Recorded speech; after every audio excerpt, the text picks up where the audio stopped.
If there is any artist that always goes on and takes risk with his entire body of work, it's Frank Stella. He's probably the bravest living artist in the world today. He stripped everything out, brought painting down to where there was almost nothing left of it, and then over the rest of his lifetime built it back up into something that was so monumental, so extraordinary, so expansive, so colorful, that people no longer even knew whether it was painting or whether it was sculpture.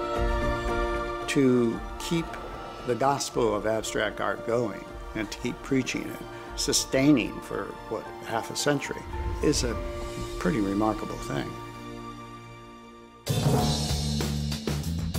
He's one of those artists who was the first to grow up under the continuous production of abstract painting.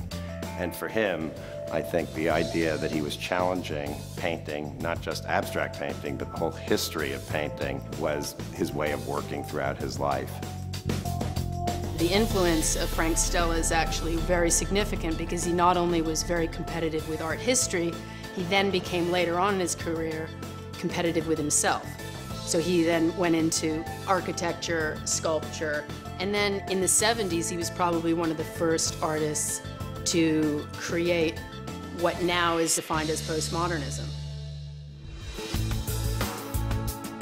Frank Stella's work embodies a fact, a very important fact. It is that getting out of painting through a sculptural experience, you achieve also an architectural dimension, which, and this is in my opinion very important, recall us that architecture is an art. And architecture is not only an art, probably the most abstract of all of them. It's about never looking back, always looking forward, and always challenge yourself. And that's what he's doing on an everyday basis. And Frank is actually just moving on and doesn't really care about what the art world thinks. He's only obsessed with the ideas of taking his work a step further. He's always looking, he's always observing. And it all comes back. You knew what I wanted, right? It's like this big, huge reservoir of stuff he's got in him, intellectually, that he can pour out at any given moment. And the work gets, I think, very complex because of it. Yep. I sometimes think a lot about what he said about what you see is what you see, because of this sort of materialist, hardcore reality that he's trying to have people experience a painting as an object. But also, there's an end game in that statement, because of course, nothing is ever what you see. Surface is never just surface.